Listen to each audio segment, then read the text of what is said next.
WeenCast, a Ween podcast with Rory Gibbons and Shane Prutsky.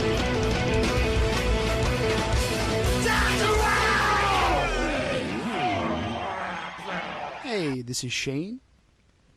And this is Rory. And this is WeenCast. And we welcome you to a new episode. Welcome back, listeners.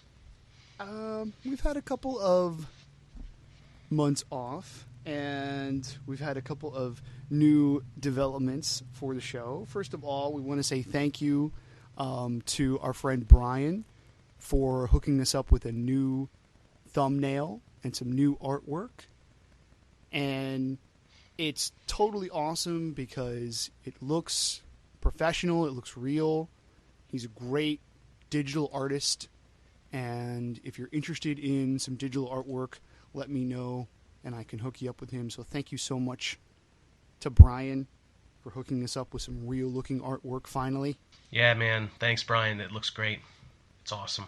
And we're using the new thumbnails for our new YouTube channel. We finally have an actual dedicated YouTube channel for the show.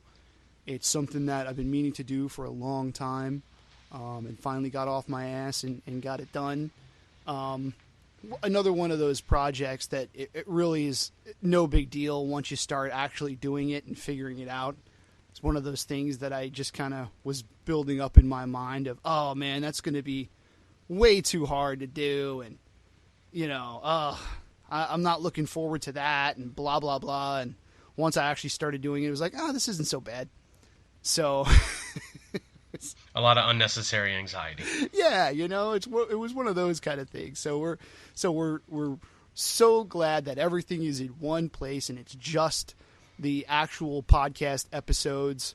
I haven't fully fleshed it out yet and tweaked it out yet, but probably going to have some like favorites of some of the other Ween related videos that I've made over the last few years, and just sort of so they're all available from that channel, but all of the podcast episodes are together on that channel. So it's great, and we look forward to doing a lot more with that.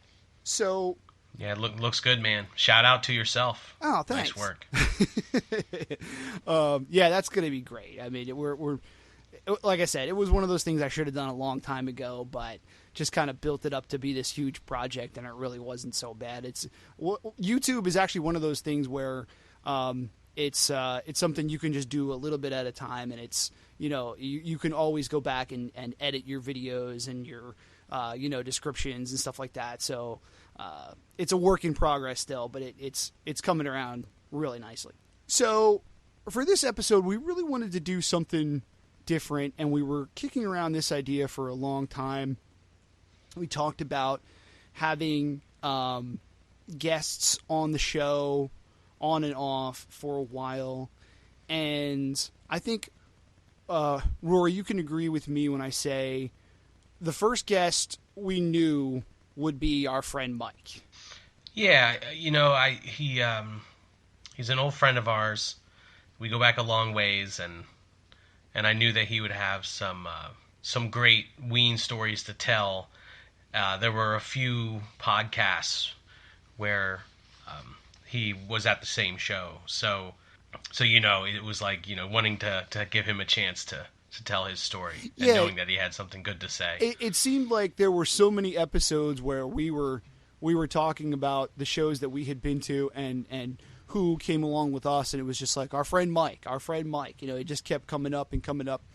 But he was lucky enough to attend one of the shows for the Live in Chicago DVD and CD, which I was always really jealous about.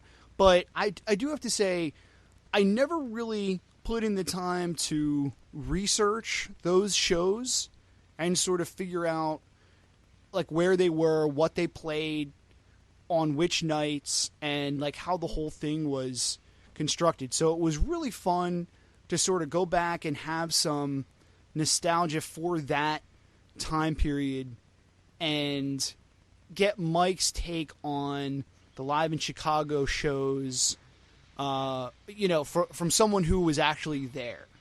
Yeah, it's a time period that kind of represents a sort of the tail end of a high point in Weendom and like live Ween and like their performance and their music, in my opinion. Yeah. And so it's great to I never really gave this live album too much play. I guess I've always sort of pretentiously it's like I only want to listen to a live show if I was there, and like. Yeah. Sometimes, like discount some of these ones that are, prepackaged, as it were. Yeah. So it was great for me to come in and listen to it and, in preparation for the podcast and sort of get to reevaluate how I think about it and what its place is in the annals of Ween.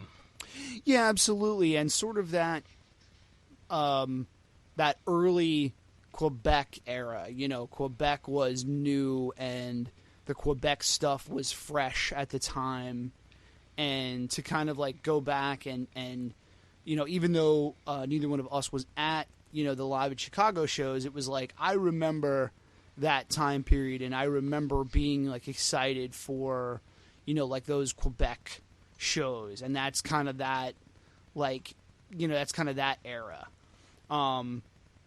So we had a very interesting and really fun conversation with Mike, which we were going to play the whole thing, and the majority of our conversation revolves around him as a fan and his experiences, but especially his experience going to the Saturday night show of Live in Chicago. So should we go to the call now? Sure.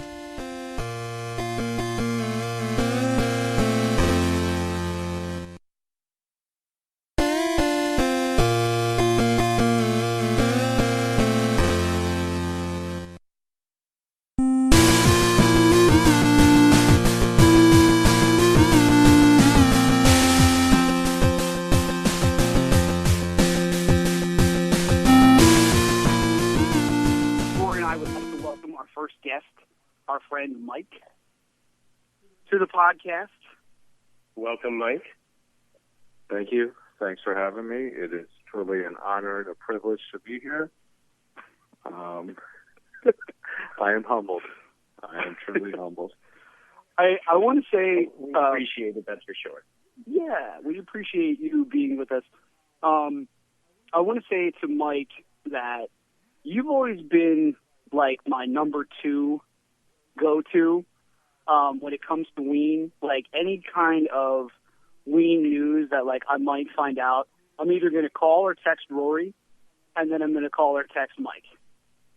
Well, thank you. I appreciate that, and I appreciate the news.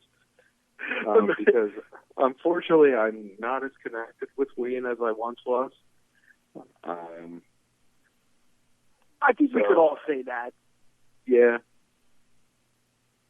But Mike, we've brought your name up in a lot of our previous episodes as just our friend Mike, because you've been to a lot of shows with us. And you're really the only other one that I can think of who is like a friend from high school who is still like a pretty solid Ween fan. Yeah, I think you're right, because I think it's mainly just us three at this point that are still like, a show comes up, oh, I don't have work, yeah, let's go. Yeah, at this point, all the reunion shows, I think, Mike, you're the only person that's been to them from our original friend group in high school, the Ween heads anyway. I'm excited to mine your memories about all the, some of the shows that we've been to together, and then also some of the other shows you've been to, in particular the Live in Chicago show, which we'll be getting to in a bit. But I'm definitely looking forward to it, because I think as we get through this, we're going to trigger each other's memories to places we never thought we'd go back to. So Well, I'm that's definitely been one of looking forward to this. Yeah, that's been one of the cathartic things about these podcasts. Actually, is just the process of looking back and thinking through sort of triggers memories, and you sort of think of things that you hadn't thought of in like 20 years. Oh yeah, absolutely.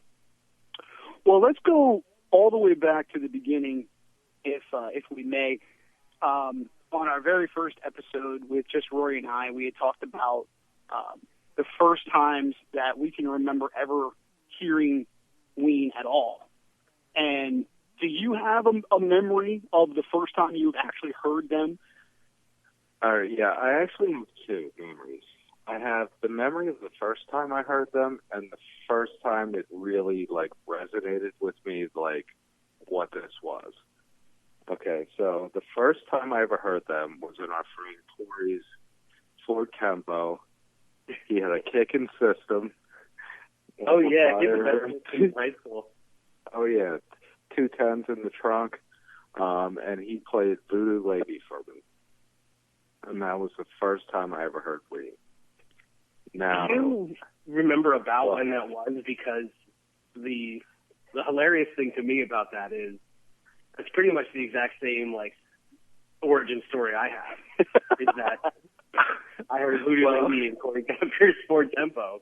And, well, okay, I think it was circa 97, 96-ish. Well, Shane, because it was. Oh, sorry. Go ahead. No, it would have been around the time I was working at Weiss with him, and I'm not sure if you were there yet. For me, it was going home after volleyball practice. It would have been around the same time, but I do not think it would have been 96. For me, I believe it was the winter of 96. It would have been around the same time for me then too. But yeah. I do know we were not in the same car that day. Well, you weren't. I don't believe you played volleyball, so. Yeah, no. I don't think you wouldn't have gotten the ride home from school. So then, so then, what's your other memory that you had mentioned? Oh yeah, the one where it hit you. Yeah, we were all hanging out at our friend Tim's house, and it was the first time I heard Freedom of 76. I was just like, oh shit, I'm in on this. That's awesome. Yeah. Those are good memories. Song to entrance you. Yeah. Well, you bring up the chocolate and cheese era there, but do you have a favorite studio album? Or if it's not a studio album? Well, no, those are two different answers. Favorite studio album is God, Ween, Satan, and it has nothing to do with the quality or the music. It's just, I think it's the most relatable album to where we were at that point in our lives. Just how, like, if you listen to the songs, how, like, all over the place they are. And that's just always been my favorite. That's an interesting point. I think you have a good point there. In defense of God, Ween, Satan. That's nice. Yeah, because, that's a very, like, teenage, like, album. That album is very full of, like, the angst. I think I had said that in our album review episode. It's very, it has a lot of youth in it. You can just hear, like, the crazy teenager in that album a lot. So, what are the high points of that album for you? Well, I just love how it's all over the place. Like, You Effed Up, Man. Who hasn't felt that way as a teenage boy? And then you go to Bumblebee, which I think perfectly sums up what it's like to be stung by a bee. And then you get to you get to El Camino. Who didn't want an El Camino at that point in their life? Yeah. It's just great. And if you didn't, you did after hearing that song. Exactly. Yeah, exactly. Yeah. That makes it relatable. That's a good. Do you have a favorite live album then? Live at Stubbs. Okay. That was my favorite. And I can say Paint the Town Brown just because it wasn't one show. It was pieces of different shows.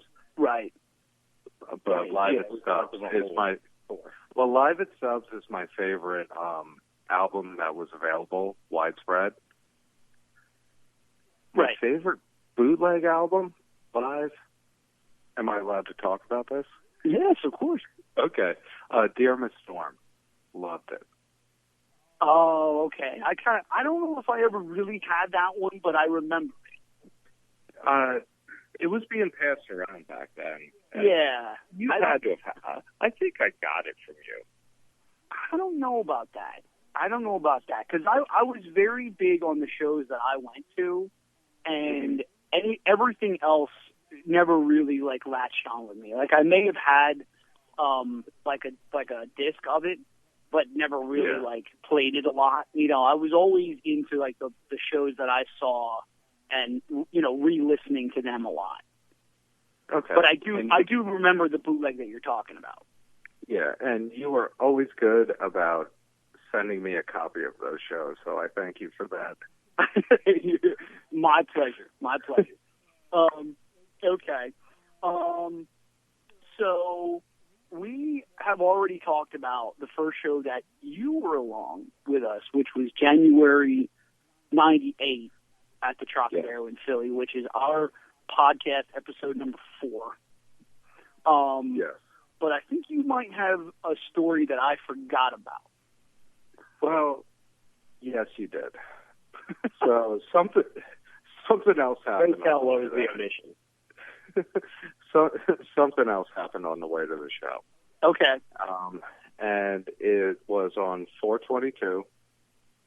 It was bumper to bumper because at that time we were all kids and afraid of the turnpike, so we went the wrong way to Philly. Now, our friend Corey, who was driving at that time, used to like to keep cubes of soda in the back of his car. So his girlfriend at the time was pounding Mountain Dews. And while we got stuck in traffic, she had to pee. So we had to let her out of the car on the side of the road so she could pee while all the people around us were yelling and honking at us. And it drove me nuts listening to that episode and not hear that story. I just want to say that. Oh, that's so good. I think it was right after we posted that episode and you listened to it that you were texting me. I texted you right away. Yeah. And I do remember that after you had reminded me of it, I did remember it. And I mean, what Mike is talking about, like you're talking about right outside of the city of Philadelphia, like just tons of cars, like, bumper to bumper traffic. There is no way that anyone, male or female, is going to get out of the car to take a pee and not be seen by like 100 people. It was just you got to do what you had to do. Yeah. Yeah. I mean, I respect her decision. Yeah. Well, but at the same time, I would have made the same. Well, I also wouldn't have drank Mountain Dews all the way down, but that's neither here nor there. Yeah, I mean, it's kind of surprising that you hear that story from a female perspective, but it happened. It happened that. Yeah. But you can. They have a harder time peeing into a bottle. Right. Yeah. But anyone who wants to listen to our conversation about that show it's episode 4 of our podcast. But is there anything else that you can remember since that was the first show that you went to? Was the Mollusk tour, the Trocadero in Philadelphia? Anything else that you want to talk about from that show? Was that the Becky Wagner night? Oh boy, I think that was probably the following. I think it was the second show. Okay. Yeah. Okay.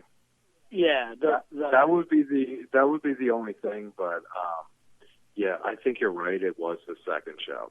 Because I don't think they played anything from like what would become White Pepper at the 98 show. I think it was either all like Mollusk and stuff before. And then the next one that we had seen was New Year's Day, 99 at the Troc. And then they played a few of those like new White Pepper songs. Yeah, they played, they played Becky Wagner, a.k.a. Pandy Fackler. They definitely played Back to Basin that night. And they might have played Exactly Where I'm At, but I don't know. Those two shows run together for me. Right. Okay. Well, about how many shows have you seen of Ween altogether? I think I'm at 10, and I think I was at 9 out of 10 of those with you. Sadly, I know a few more without me. I think Rory, I was 4 out of 10 with you. That sounds about right. I would say it's probably more than that, but something like that. No, so you guys went to see several shows when I was either at Penn State and just wasn't able to get out to see shows, or when I was in Oregon. So there's definitely several years where there were shows that people were going to that I wasn't able to get to. And then there were several years where there weren't shows. Yes. Right. So. Well, there's one show that Mike was at that neither Rory or I were able to attend. That I hope I can speak for Rory and say that I'm really fucking jealous that you got to see this show and I didn't. I've always been being a part of this this weekend and this show is just awesome. Know someone that was in on that. So you saw the Saturday night show that would have been filmed for Live in Chicago. Yes, I did. At the Vic Theater, November 8th, 2003 in Chicago. Yes. That was quite some time ago. So why don't you sort of set us up a little bit and talk about how did you get to go to this show? So you were living outside of Chicago at the time, correct? Yes, I had just moved to St. Louis. I was starting grad school, and my homepage on the internet at the time, you may or may not remember this website. It was chocodog.com, or I believe .net/Ween. That was my homepage. Yep. So, it wasn't updated much, but what it was, it mattered. And I happened to see that they were filming this live CD, DVD combo in Chicago. And my girlfriend at the time actually bought us tickets for the show, for the Saturday night show. Totally awesome. Yeah. That's so, awesome. And you already mentioned you were living in St. Louis at the time, right? yes. Yeah. Yeah. So how far of a trip was it? How long of a distance is that then? It's about a 5-hour drive. Okay. Just long enough to start to be a pain in the butt, but not too long. Yeah, it's not too far, but I mean, you're going to college, so you're not flying up there. And forgive me if I'm wrong here, but you had access to hotels at the time?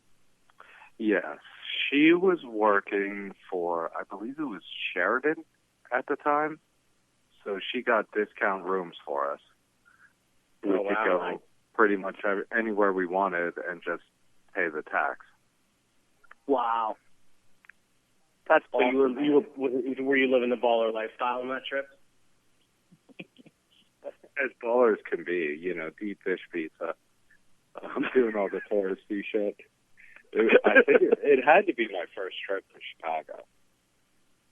I have yet to visit the Windy City. How is Chicago? Oh, Chicago's great.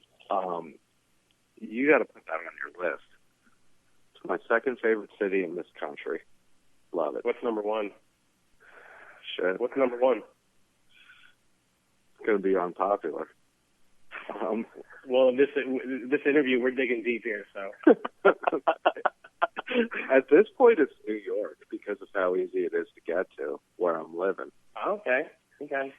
Yeah, I was hoping you were going to say, since you lived in St. Louis, that your favorite city was East St. Louis. Well, that's, I mean, there's a different set of criteria. or maybe Kansas City. No, I don't ride with Kansas City. That's for sure. I went there once. You were a Chiefs fan? Christian Okoye? No, it wasn't for me. I went to Kansas City once. I was good. That's enough. Yeah, one more time than I've been. Yeah, and I've never been to Chicago either, so that's the shit, man. Dude, no, that's fortuitous. It's fortuitous that you were close enough that, 5 hours is close enough that you can like make that shot, and so that's awesome that it was within that radius that you could go for it. Because I mean, we'll talk about it. We have the DVD. The only evidence of this is the Live in Chicago DVD. So we only have some of the songs from the night that you were at, but we have the set list. And man, there's definitely one awesome song after another. So this will be. So I'm excited to get your input on how that show went. Yeah, well, should we do the set list for the Saturday show that Mike was at? Sure. Do you want me to? Yeah. I'll go ahead and do. Yeah, we could start there.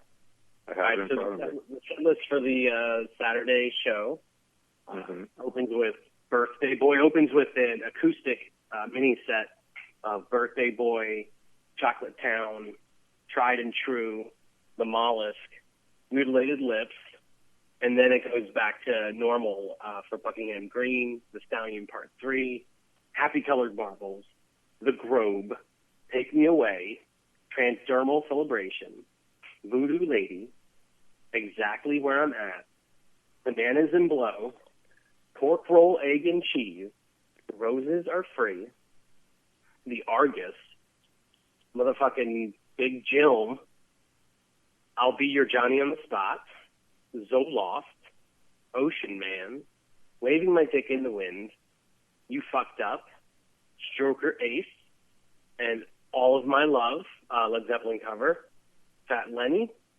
Booze Me Up and Get Me High, Spinal Meningitis, Piss Up a Rope, The Blarney Stone. Sometimes Ween settlers seem like they go on and on forever. The Blarney Stone, and then the encore, Dr. Rock, Touch My Tutor, and Buenos Tardes Amigo. So, dude, that's an awesome set there, first off. Yeah. Thank you for giving this to me. Just seeing it on paper, brings a lot of it back. Well, I mean, that's a badass set list, and let's talk about your experience a little bit first before we get into the overall thoughts and whatnot. So, where were you for the show? Were you down on the floor? And okay, no. What was the theater like? Can you describe the theater and Yeah, you know what the theater was like? It was a lot like the Met, where we just were. Okay. It was set out. Yeah, it was about the same size, set up the same way. It had that same kind of feel about it. I was just off camera, unfortunately. I was second row. Yeah, I know. I thought it was going to happen, but it didn't. I was second row in the balcony. I would have been to the right when they panned up to the to the left when they panned up to the balcony, stage right. I was on Diener's side. And it was assigned seating? Yeah. Like you had seats and that's where you went? Okay. Yeah. So were there seats on the floor? Yeah. Okay. Yeah. So basically, Yeah, no. like all of those people that you see in the DVD, they're just standing up. Yeah.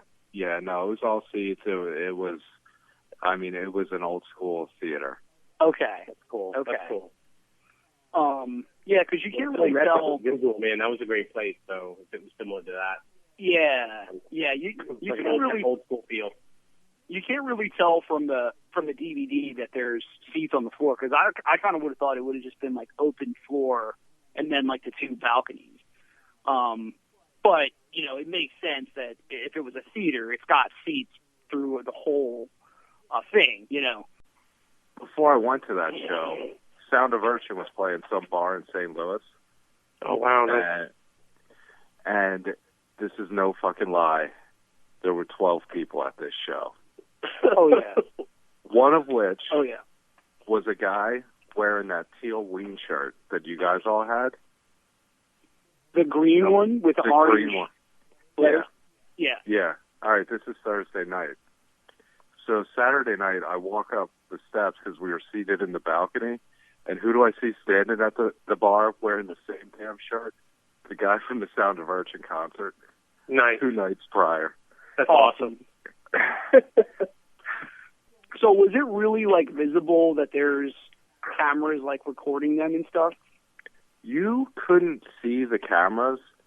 The only time that like they mentioned it here and there, there was one time they stopped to reposition like halfway through the show, and Diener was all kinds of fucked up.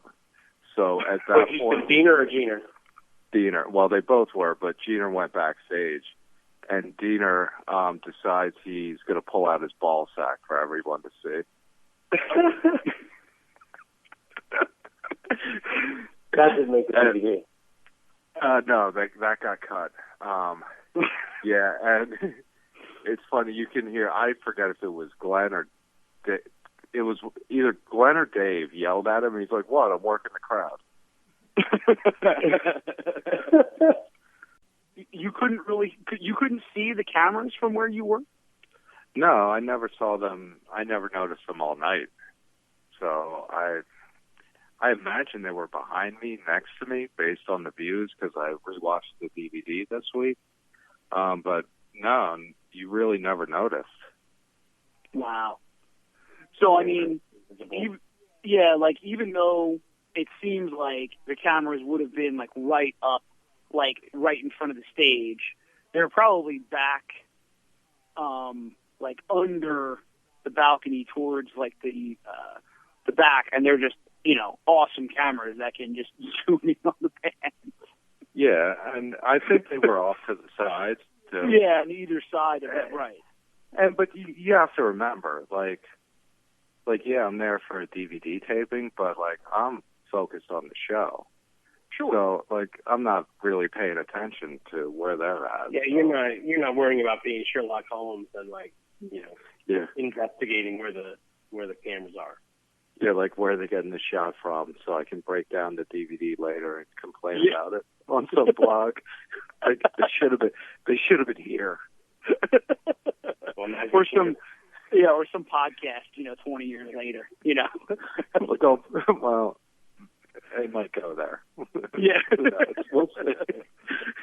All right. Well, the one thing that I'll say about sort of like the whole thing is, for the longest time, and this was rooted in a lot of jealousy, again, being the fact that you saw one of these shows and I didn't.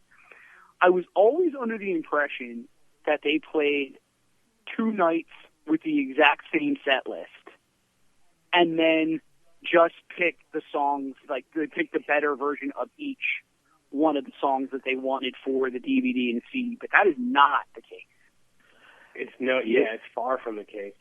Yeah, I was always under that impression too, until you brought that to my attention right now. So I'm guessing they just wore the same outfits 2 nights in a row. That would make sense. When you're rock and rollers, that's not hard to do. But Diener played a different guitar on the 2 nights. Did you guys catch that? Oh, that's great to know, dude. Oh man.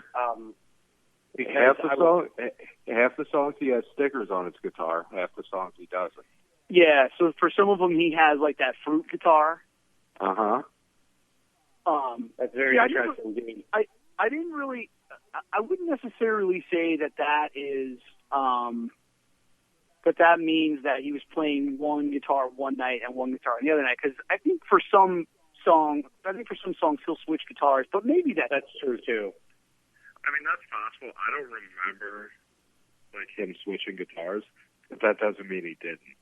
Right. It could have been in between songs, like, oh, I gotta tie my shoe. Well, one of the interesting things in preparing for this podcast was going through the Live at Chicago set list and then comparing it with the data on Brown Bass, trying to figure out which night the various songs came from, because we can see that, a whole bunch of different ones came from the night that you were at. And so that's what I was really interested to see, is your input, if you still had some from so long ago, because it's like, and I was wondering also, do you have memories beyond the songs that are from the DVD? Because it's kind of like, it's interesting, like the DVD is, I kept having to remind myself it's not a live show. It's a live DVD. Yeah. Cobbled together. And so I'm wondering if by hearing pieces of it that came from the night you were at, if that helped illuminate the other pieces for you that, unfortunately, are lost to the sands of time at this point. I don't think there's any record of them. I mean, that's available to the public anyway. Yeah, no, I was looking the other night. I couldn't find anything. So I took a look at the set list, and here are the songs I start that I can remember, like, close my eyes and picture them happening. All right, so I had Birthday Boy, Chocolate Town, Tried and True, Transdermal Celebration, Exactly Where I'm At, Roses Are Free,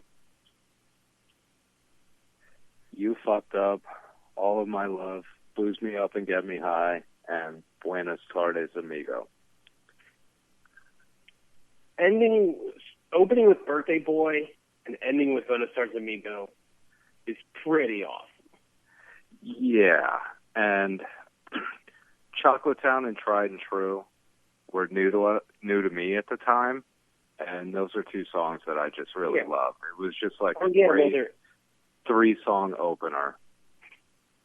That was only the beginnings of those being played, right? Because that was Quebec, and so that was, I believe, the 11th time that Chocolate Town was played, the 21st time that Tried and True was played.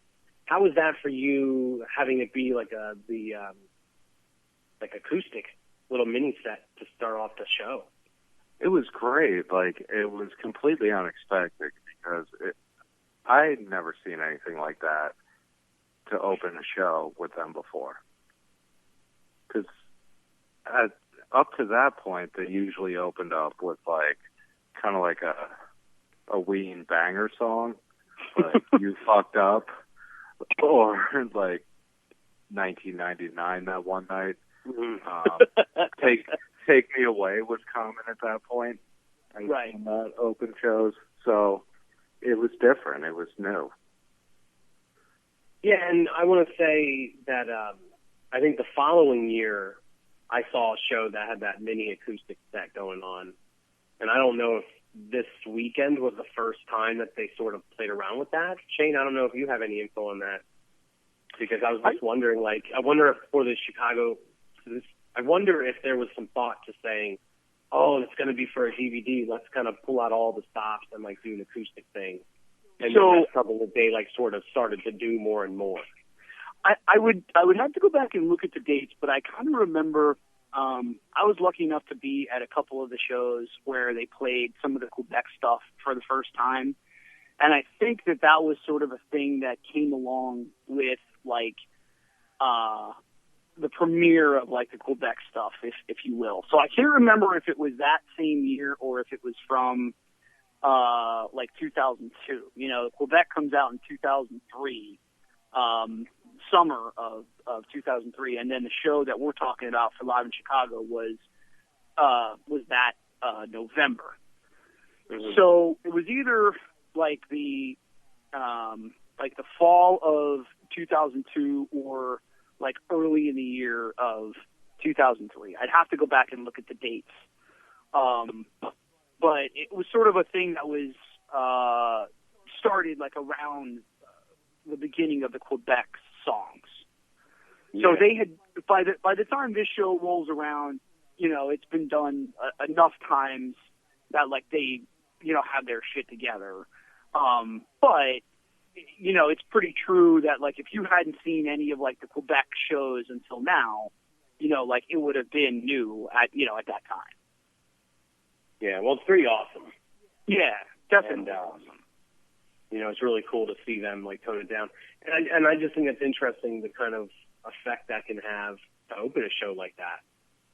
Like just pretty introspective to say, we're going to sit down with these acoustic guitars and open the show with Birthday Boy. Yeah, because Shane, didn't we see them do this a couple of times, but like more towards the middle of the show? Yeah, I mean, I don't think it was Sterling or something. Maybe like one or two songs. Yeah, and I think that you and I saw the show at the Tower Theater, which didn't come until a couple of years later, but I remember they had some acoustic songs during that show. So it's sort of like one of those things that, like started in this era and would continue on until like now, really today, really. I mean, they don't do it on every show. But, to get like a little like acoustic set or a few songs in a row, if you will, now is not too uncommon. So this is really like the beginning of that. I don't think it's something that is commonly opened with, so that's definitely like a standout. The fact that they started this show with the acoustic set, that is not, I don't think that is very common at all. No, because I agree with you, because every show I've been to, they either came out rocking hard or played something really fun first. Well, it's interesting. I'm looking at the set list, and the first song that's played after the acoustic mini set is Buckingham Green, which is totally like a standard opener kind of song, right? Yeah. It might have been something to do with like the levels or something. Like, okay, do the acoustic songs first because that's at a different like volume, or I don't know. I have no idea about any of like that kind of stuff. But you can talk like you did. Yeah, right. So you could probably be right. You're opening a can of worms here. Now I'm like, no, if anyone knows, I mean, if anyone knows any input, I mean, by all means, let us know. I would just sort of mini set acoustic done first for production logistics for the DVD. Yeah, I mean, I would have to assume that, because then after that it's just all the straight up, regular Ween rockin' tunes. So you kind of assume that they would be like, okay, we'll do those first, and then we'll get the fucking shit out, and then we'll just, do that for the rest of the evening. But yeah, that is. I don't think that they normally did that at all. Would do the acoustic stuff first. It was always like throughout the night somewhere, like halfway through or towards the end. I got you. So that's cool. So some other things. I was wondering. So Buenos Stars Amigo. Okay. I was wondering if you remember much about that. So I remember some shows around that same general time period. I'm having a hard time remembering exactly which shows or what, if it was 03 or 04, but where Giner actually has a solo on the guitar as well in the middle of the song. And I was wondering if you remember if that happened at this show. I gotta think here. Because what a shame that didn't make the DVD.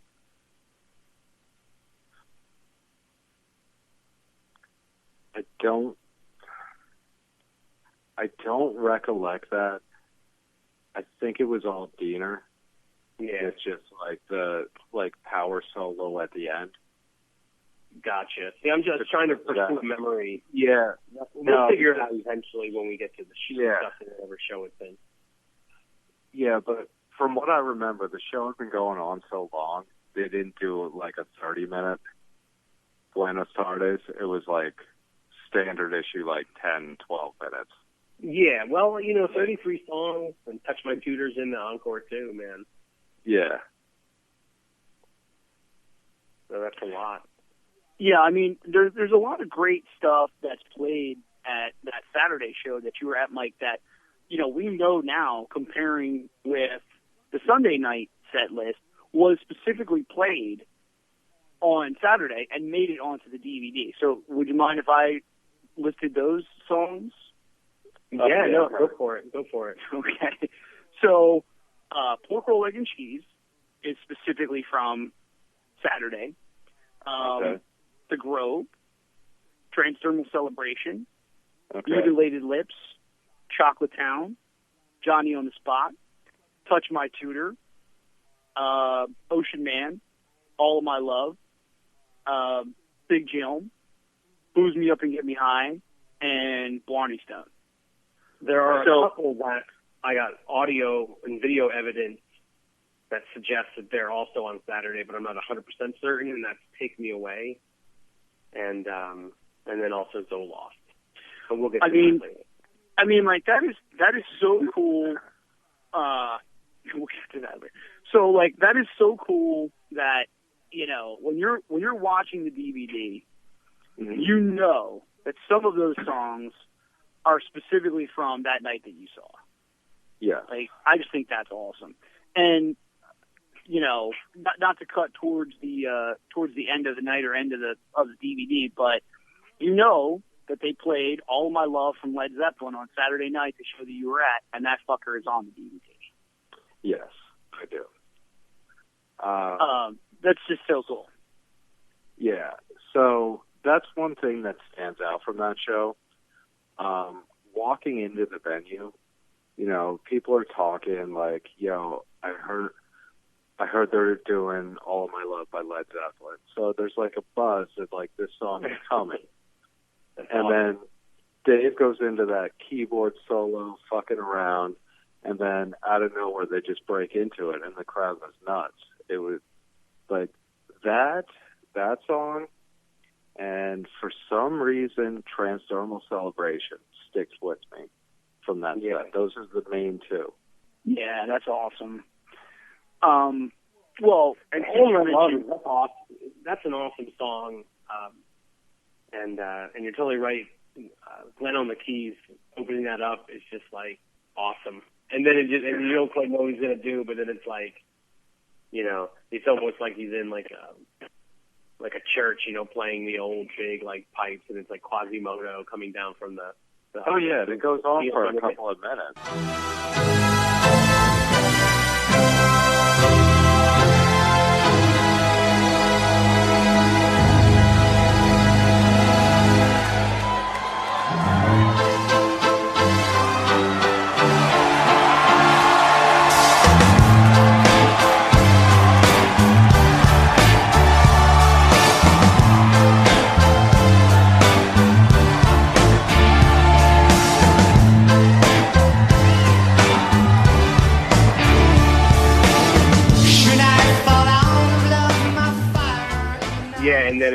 And then it's like All of My Love, and that's definitely seeing it on your set list, but then also on the DVD. That's a high point for sure. Yeah. It's awesome.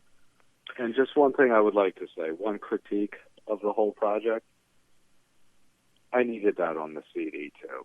It sucked putting the DVD in every time I wanted to hear that song for years. Right. Well, let's get to that in a second. But okay. just sticking with All of My Love for a second. The fact that it makes it onto the DVD is, it's cool as hell. Don't get me wrong, and I'm glad it's on there. But it kind of makes you wonder, like, what's going on behind the scenes on that one? Because, like we said, there's plenty of Ween material from both of those nights to pick from, and yet they included that on the DVD, and we would have to assume that wasn't cheap. You know, someone's got to take a percentage of something, I'm sure, to be able to use a Led Zeppelin song on that DVD. You know, you think that some of it's them, you know, saying, "Hey, let's put in like a little bit of a pop song to get the audience interested in this."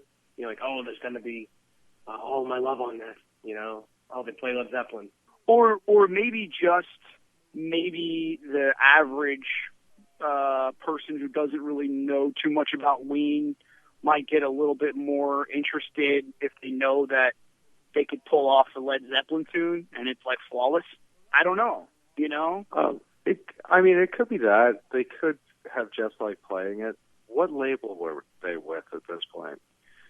So this is like a Sanctuary Records project. Okay. Because Quebec is on Sanctuary, and this is sort of like the thing that they did to promote Quebec. You know what I mean? Okay, so the label didn't pick this up. I think that. I would assume that they did because, you know, I'm pretty sure that the DVD is made by Sanctuary Records. Okay. So, I mean, I don't think it's actually coming out of Diener and Jeaner's pocket. Oh, I doubt it.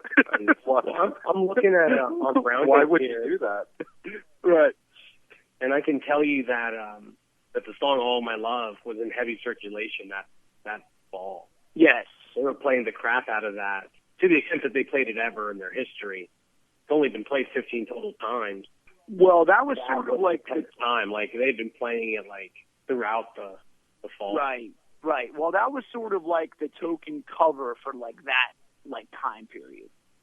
Yeah. You know, like, you know, Hot for Teacher, they played for a while. Yeah. And then like later on, a few years after this, it would be like David Bowie. You know, so there's sort of like always, Enter Sandman came in there. I think that was before this. We'll get to that in another episode. But yeah, I think that All of My Love was sort of like the token cover that they were playing like at the time. Yeah. But the fact that it winds up on the DVD is just really fucking cool. Yeah, dude, it's on the DVD. Big Jilm is on the DVD, and it was the night you were there. That was really one of the rarest. That was one of the big rarities, really, from that night.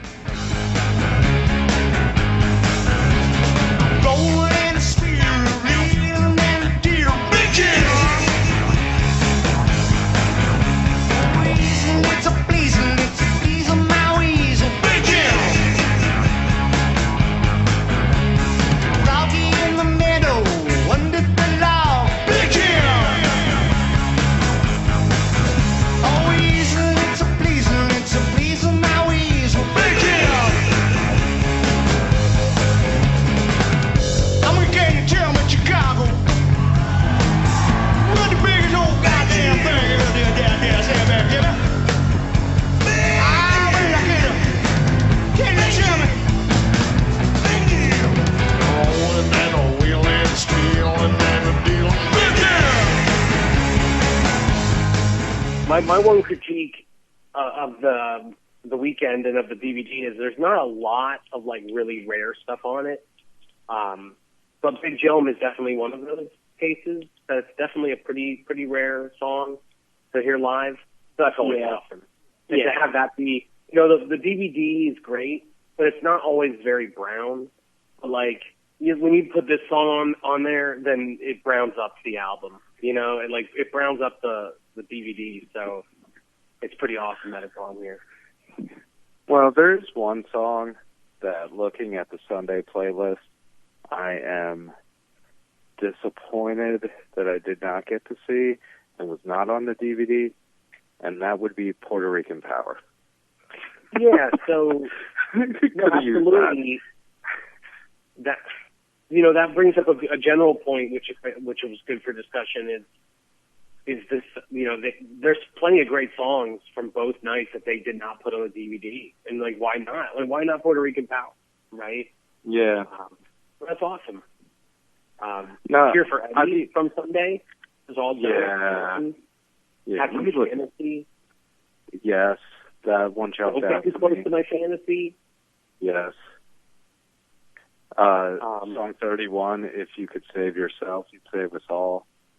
Yeah, I mean, there's a lot Yeah. of great songs that were played that weekend that weren't on the DVD. Not to say that I have any particular problem with any of the songs on the DVD. You know, I do have to say, Don't Laugh is also a really rare take on this, on the night that you were at. I'm sorry. No, Don't Laugh is from Sunday. Okay. But that's a really rare one, too, except in that one, Jeter forgets the words in the second verse. And, yeah, it's cool that makes it on there, even though he has that line about, I forgot the lyrics. I forgot the lyrics. And if you locked me in the sun, to the tinkle I would run. Don't I love you. And if you had blah blah blah, I forget the lyrics. Don't laugh, I love you.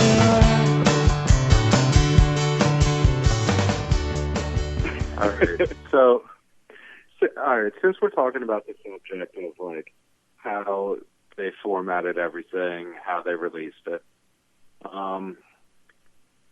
what would you guys pay for a 3 DVD, all 3 shows? At the time, To get the whole weekend on DVD? Yeah, right now. okay, I was going to say at the No, time. right now. Right Okay, now. okay, right now. Okay, right now. Yeah, right now I'm a grown man with 3 children. Okay. So I'd probably. That's not to say I wouldn't spend a good chunk of change. I would still probably spend like $30, $40, $50 maybe. I'd be willing to spend in the 50 range, 60 maybe. Yeah. Okay. I was $39.95, so we're all in the ballpark. And I don't see any reason why they can't do this and just collect free money. So if they're listening, they should do this. I'm just throwing it out there. At the time I think that came out, I would have spent whatever. I think what you're saying is a legit thing, especially with this reunion, because one of the things about the reunion is, there's a money aspect where it's like, okay, we could make some money again, and I'm fine with that. I'm fine with that. But like, that's exactly right. Like, okay, guys, just throw out those 3 nights and fucking package it and let us buy it. We will line your pockets with money if you make this product. Yeah, we're gonna buy it. Okay, so a couple of things I would say about that is so the Live in Chicago DVD, it's like, okay, yes, it may not have like everything from like both of those nights, but you got to figure they're trying to, and I feel like they did a good job of appealing to like people who may not know them, okay, people who may just be introduced to them from the DVD, all right, and like hardcore fans like us. So there's a couple of tunes on there, like you mentioned, like Don't Laugh, that's more of like a deep cut. Towards the end, She Fucks Me, which is from Sunday night. I think I've only ever seen that live like once.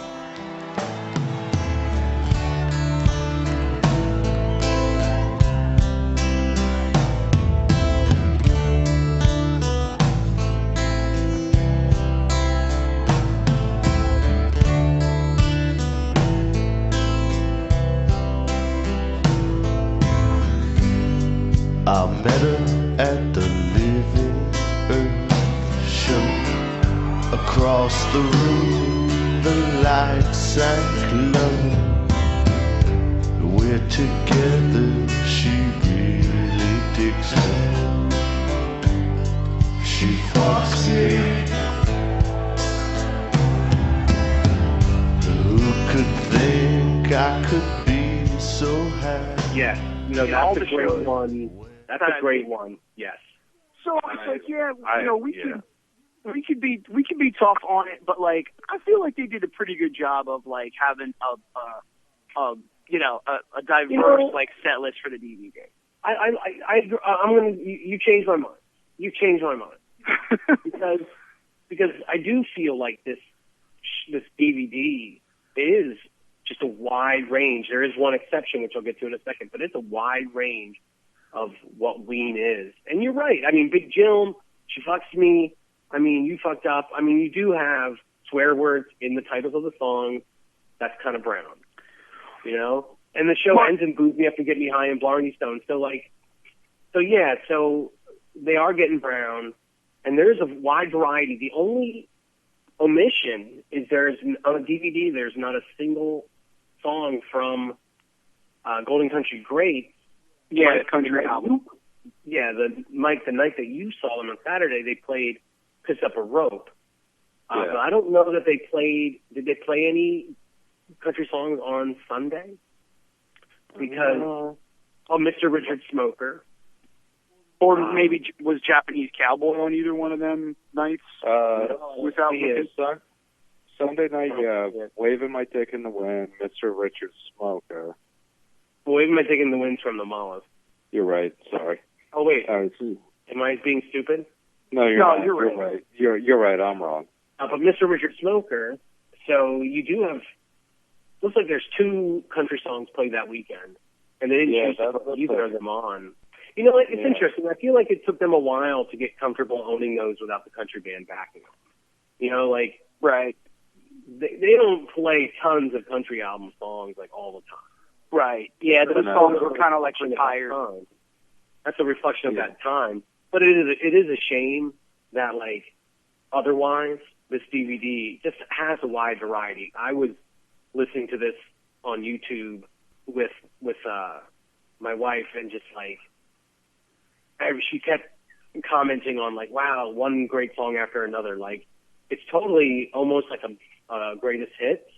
I feel like it's almost like a greatest hits / favorites of the band.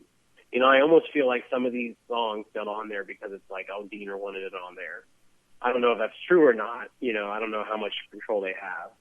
But like, on like what actually gets in. But it's what I was going to say is I think you're right. And then if you look at other concert DVDs that were coming out around the time, it was the same kind of thing where it was just a variety of the band.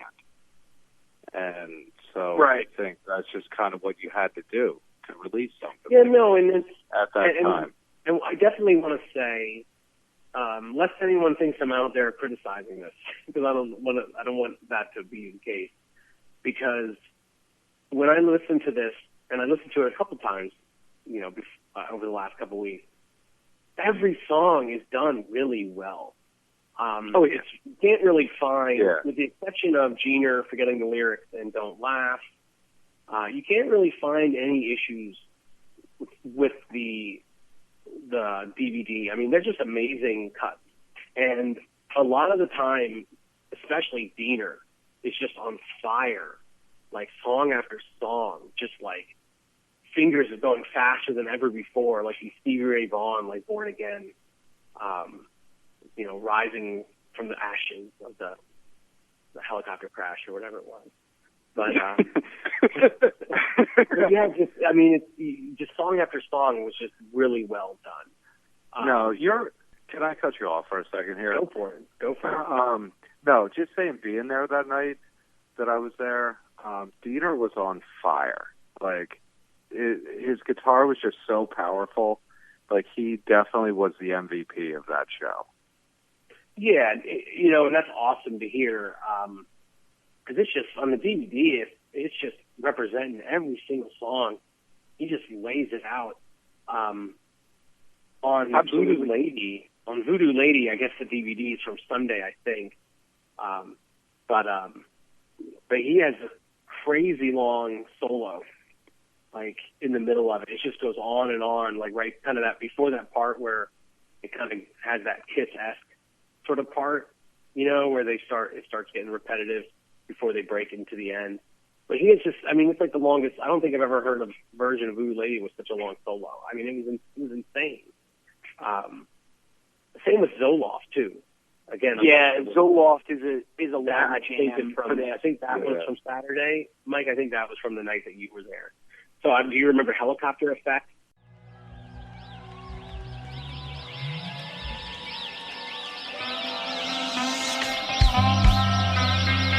I feel good.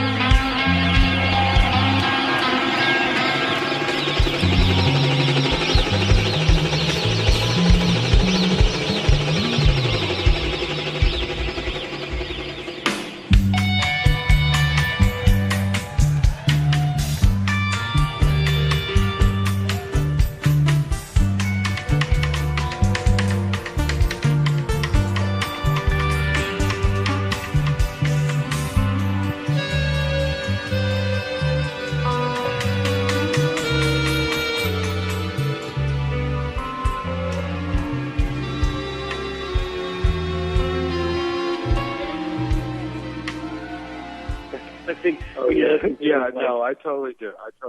Yeah, I didn't. For our conversation the other day, I did not remember it, but I watched the DVD over the weekend, and seeing that, I was like, oh yeah, I remember that. It's awesome, and it took me to a little bit of Apocalypse Now, a little bit for a minute. My other criticism of both things, Mike, you had mentioned about how All of My Love is on the DVD but not on the CD. So, for years and years and years, it's like, okay, I put the CD on my iPod, or I put the CD in my CD book, and I'm, listening to that in the car, or, I'm pretty sure I even made like a copy of the CD, put the original in the case to keep it nice and make sure it's protected, and then I would just listen to that CDR of Live in Chicago.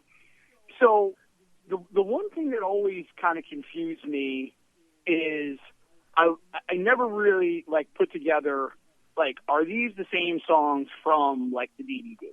Okay, but yes, they are. Okay, that's one of the things I realized going back and looking at this again. Yes, they are the same cuts that are from the DVD. There's just less of them. Okay, on the CD. The other thing that kind of bothers me is they're not in the same order. It's you would kind of assume, okay, there might be things that are missing from the CD because you can't fit as much on a CD as you can on a DVD, but they would be in the same order as on the DVD. So why they're in a different order, that always sort of threw me off. Well, and that's one of the weird, crazy things about the DVD is that the songs are in a different order than the way they're played during Saturday and Sunday night. Well, I mean, that you could kind of forgive because they're piecing, they're piecing the DVD together from both nights, so it's not really. The Grove, Take Me Away, and Transdermal Celebration are all played Saturday night in a row. 9th song, 10th song, 11th song. The Grove, Take Me Away, and Transdermal Celebration. But then, for some reason, on the DVD, they start with Take Me Away, and then go to the Grove, and then do Transdermal Celebration. And it's I wonder why they didn't just let that be, a moment of the show. They keep breaking the barrier where it's this isn't a live show I'm listening to. It's this is a created product, we're piecing it together. Frankenstein's monster, Well, maybe they took a page out of Nirvana's book, which was the Unplugged CD was in a different order from the MTV telecast. Which was in a different order from the actual recording. Okay. With songs omitted. I know that's a stretch. I just wanted to put that calls into question the whole the suicide and whether or not it was. That's a different part. Me and you should have that podcast. That's a different. I don't want to go into those waters. I don't want to offend anyone. Well, okay. I'll go down now. Let's get back to it. All right, let's go. But yeah, I just thought it was interesting how songs, and so for example, Buckingham Green. So I think Mutilated Lips and Chocolate Town are near the beginning of Your Night, but then they're put toward the beginning of the DVD. It's I just had to keep reminding myself, this isn't this is a constructed flow of how this is going. The Blarney Stone is not part of the encore Your Night, but they put it in as the encore. Same with Booze Me Up and Get Me High. Neither of those songs are in the encore. Yeah. But they're on the encore in the DVD somehow. And then Touchdown Cougar isn't part of the encore on the DVD, but it is in real life. So I don't know. I want to throw that out to you, and I would think guess. about that. Just something I just noticed.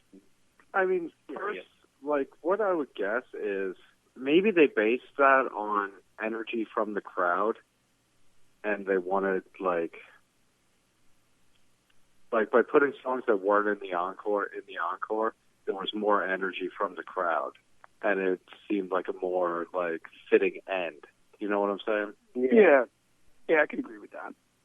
Yeah, that's my only theory. Well, Shooter's also a pretty brown track as well. Definitely. Yeah. Well, unless you guys have anything else you want to say about the individual tracks, I'll sort of do my, like, summation of, like, the Live in Chicago package. The mate away, dude. The mate away. Yeah. Yeah. Okay. So, like, I've always had sort of, like, those, like, criticisms of Live in Chicago. You know, like we mentioned, like, oh, it's not a whole show. It's like it's a compilation of those, like, 2 nights. The CD is different from the DVD.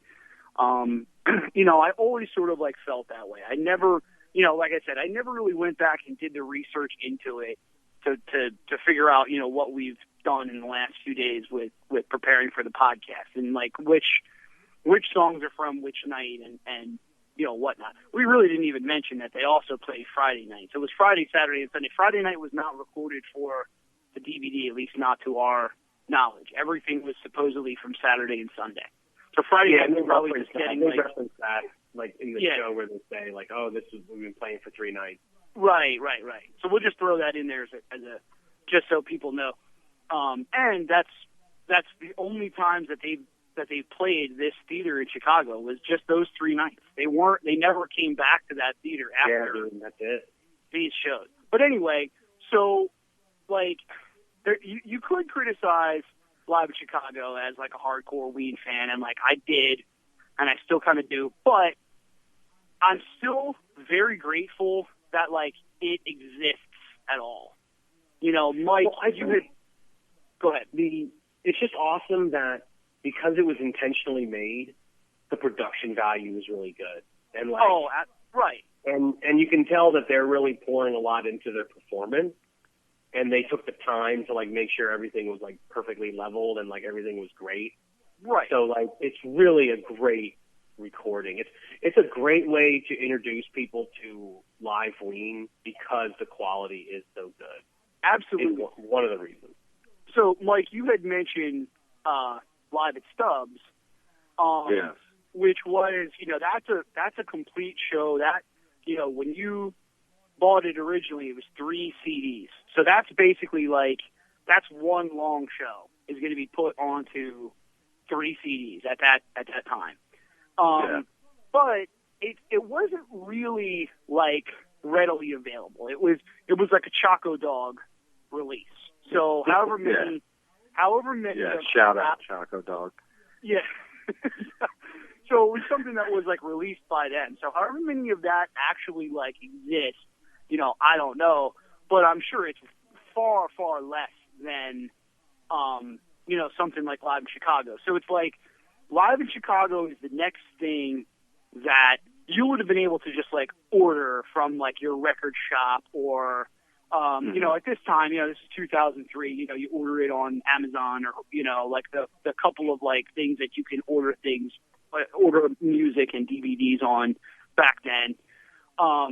So it's like, this was really the first thing that you could get that's like a professionally made live recording from Ween since Painting the Town Brown. You know what I mean? Yeah. Like, the hardcore fans got in on Live at Stubbs, and, you know, it was, and Live in Toronto. You know, there again, like, those 2 things are, you know, that's sort of like for, like, fans only, because those were, like, Choco Dog releases, and they weren't, you know, they weren't really, like, readily available like this would be. Yes. So it's like you get hit with something like Live in Chicago at the time. I mean, this is made for real. You know, this is professionally made live Ween. you know, and as a rarity. Which is a rarity. I mean, like, even as good as some of like the bootlegs that I had at the time sounded, this fucking blows it out of the water. Oh, no, this is great. I'm not criticizing this. I am totally happy for it. I am grateful to have been there. I'm just saying we're coming up on the 20th anniversary in a couple of years. Maybe a vinyl box set all 3 nights. DVDs, if anyone's listening. Well, we know I'm talking about right now. Like, I'm happy to have the DVD, CD. I'm happy to have gone to the shows, but, you know, we're nostalgic now, so release the tape. Well, and there's so many deep cuts that didn't make the actual DVD that make that weekend. Like, if you consider Friday, Saturday, Sunday as a run, there's so many different songs played over those 3 nights. Like, there's just, like, that would just be an amazing, like, I'm just thinking it would be great. Like, release all of it now. It's actually a really great idea. Yeah, I hope someone's listening. Maybe at them on Twitter. Yeah, I know you follow them. High quality material. Yeah, no, I just think that would be great. Do something with it. Yeah, I mean, it's actually a really great idea. Unfortunately, no one is listening, and you know. I'm not sure how many people get this far into the podcast. Yeah, right. Yeah. Well, do you guys have anything else you want to say about Live in Chicago? We have a couple of other things we want to hit Mike up with, you know, in general.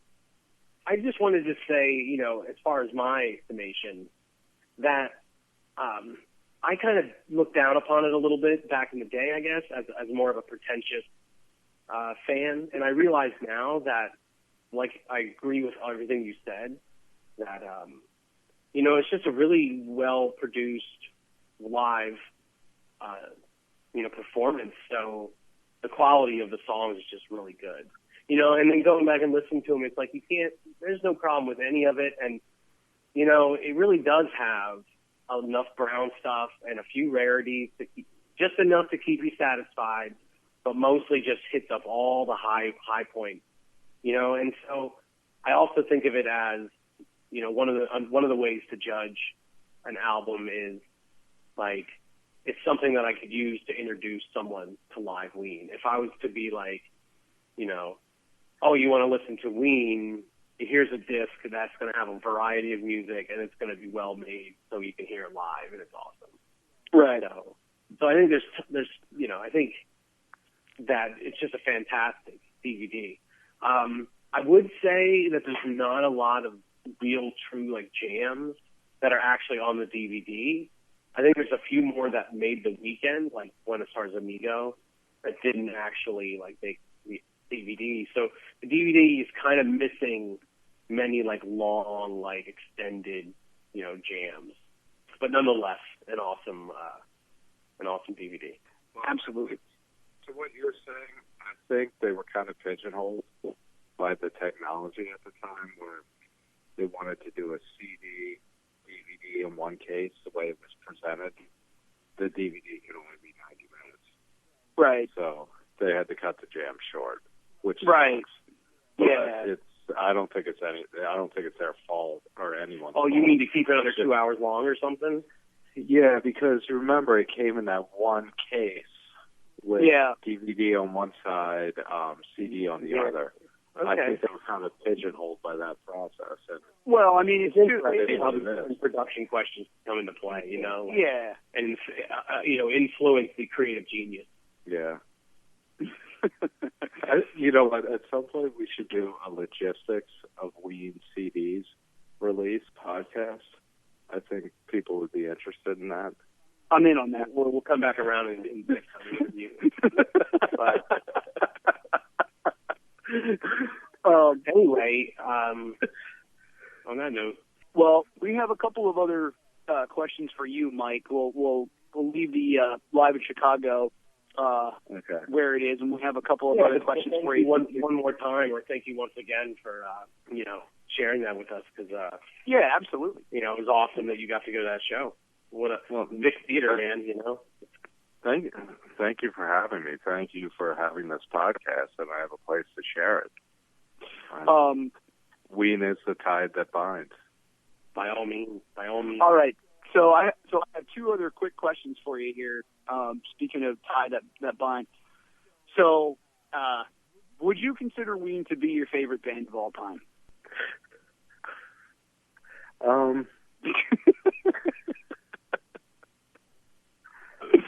Uh-oh. I don't have a favorite band of all time. Oh. They're in my Mount Rushmore. Okay. Yeah. I like that. Yeah, I have a Mount Rushmore, and then I have some others receiving votes. And Ween is definitely on that Mount Rushmore. All right. Nice. That's a good way to put it. Yeah, I like that answer. Which so I have president is Ween on Mount Rushmore? What's up? Which president is Ween? All right, I'm going to give you my Mount Rushmore in no particular order. And I can't wait for this to end up on some Ween blogs.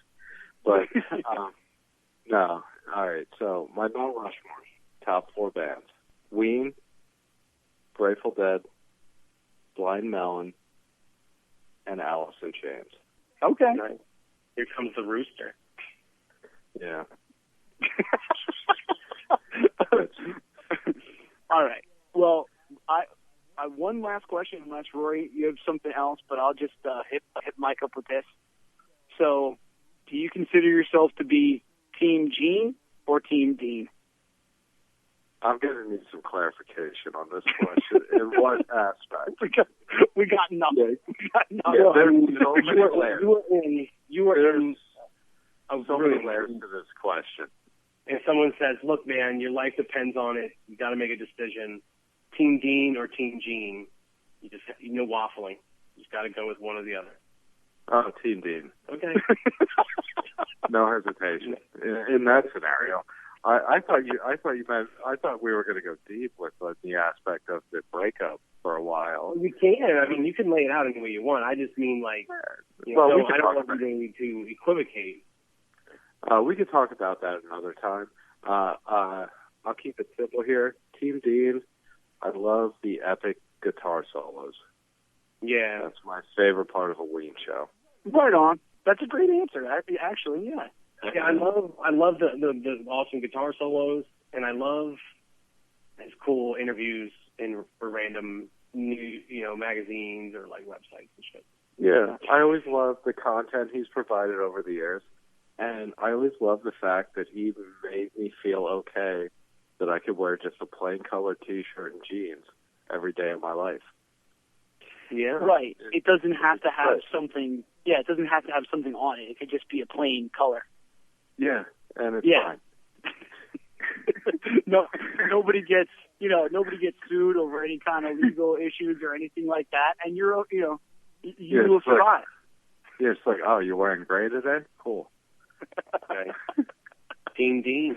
Okay, makes sense. Yeah, all right. I love it. All right, well, unless you have anything else, Rory? No, man, that's all I got. All right, well, we want to say thank you to Mike again for being our first guest. And thank you for having me. It's truly an honor. Yeah, for giving us an insight on the Live in Chicago show, which we're still extremely jealous that you were at. But I'm so glad that one of us was at one of those shows. I'm happy to take one for the team on this one. It was, it was a huge sacrifice on my part. I'm glad I could do it for the team, for the brethren. So at 17 years later or whatever, 16 years later, we can reminisce about it.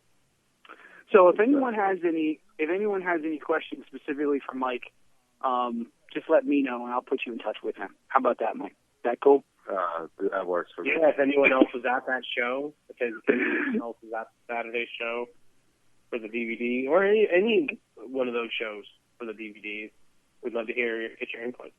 Absolutely. All right. Well, thank you again, Mike, and we'll catch everybody again next time. On the flip side.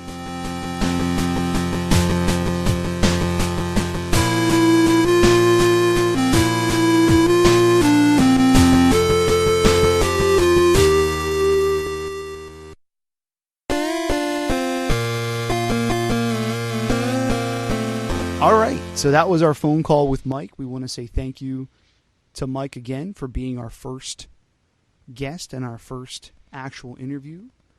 And it was great. Yeah, man, it's been real. Hoorah. Yeah, it was great discussing the Live in Chicago weekend and DVD and CD with him. Yeah, you know, this whole experience, you know, going back and listening to the live DVD and the Live in Chicago DVD, and now chatting with Mike, has really, I don't know, given me allowed me to reevaluate what I think of the DVD, you know, and I have to say, I kind of, you know, have mixed feelings about this DVD. You know, I've already said, you know, some of these things, but it's kind of, you know, almost like a best of a bit, and it's there's not too many surprises on here, and there's not too many like big time jam outs. Yeah. You know, and so, you know, like as an example, the real rarities on here are "Don't Laugh, I Love You," which was 26 times total. "All of My Love," the Led Zeppelin cover, 15 times total times played, and "She Fucks Me" 71 times. Those are all pretty rare, really rare performances. Right. So that's awesome, and I don't mean to overstate, you know, like my case, because I do see now. I think Mike helped convince me that there is more here than I was giving it credit for. But yeah, so that's what I mean. Like I guess I feel like you know, the DVD is actually a lot more well-rounded than maybe I was giving it credit for. And there are some really deep cuts. I mean, anytime you got Big Jelm in there, you know, and then "She Fucks Me" is like, that's a pretty awesome track. Well, I mean, it is kind of like, okay, so it's made from two different nights, which I totally understand what you're saying, and I feel the exact same way, where it's like, okay, I would rather just listen to one complete show. You know, Mike had brought up during the phone call, you know, Live at Stubbs. Live at Stubbs is one complete night. And you know, it's really cool, and that's a great live release as well. But like, this is a pretty good example of, like, if you had all of these songs in one night, that would be a good representation of a live Ween show. You know, minus, you know, like you're saying, maybe some of like the jam outs, granted, but and there's no Golden Country Greats on here. I think that is a glaring omission to not have at least one song on here. Yeah, that's true. But it's like, if you were to take the whole, you know, Live in Chicago DVD and say, okay, this was one whole night of, you know, like, this was one whole show. You know, I would believe it. There's enough variety over the course of the DVD to be like, okay, that would be a solid representation of live Ween at that time. Yeah, no, absolutely. No, and that's the thing, is it's a great quality recording, and they play the songs really well, so it's a great listen. Yeah. You know, and it's certainly representative of Ween in a way that, you know, you could pop this in at a party, you know, and it's Sure. like, people, you're just listening to Ween, like, these are a lot of the high points. You're not going to freak out anybody too much, and you're showcasing a lot of great songs done really well. So that's pretty awesome.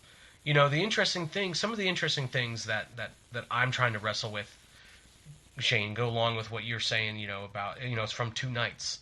And so, you know, a show has a flow to it. It has a feeling to it. Each person's experience when you're at the show has like a feeling and a flow, you know, like how you got there, like the conditions of your arrival and the conditions of your presence, you know, and like, you know, all the things that are going on, and that's all part of it, you know. And so when you're listening to a live show, especially one you've been to, then you kind of relive it, but you can't do that with this, you know.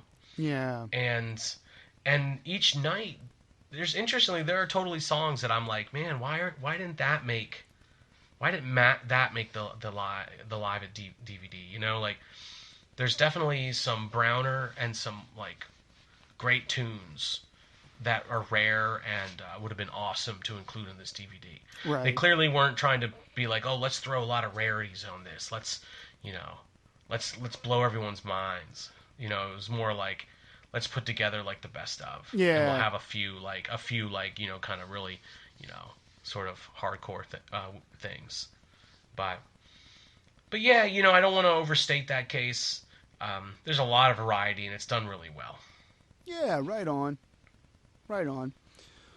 Well, yeah, that's our live in Chicago conversation. Is there anybody out there who is also at these shows, either Saturday or Sunday night, that would like to say something? If so, you know, we'd love to hear your thoughts. It's or from the Friday, if something happened on Friday that's relevant. Yeah, you know, they were setting up the cameras, or you know, you met the cameraman or something. You know? That's very true. I mean, you know, if someone has a story that they'd like to tell about Friday night, we'd love to hear it.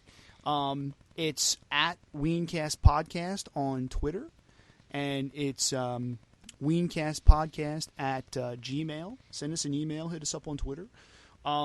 Subscribe to the YouTube channel, as we mentioned, WeenCast Podcast. Hit us up on iTunes, man. Old school. Spotify, Stitcher, Google Play.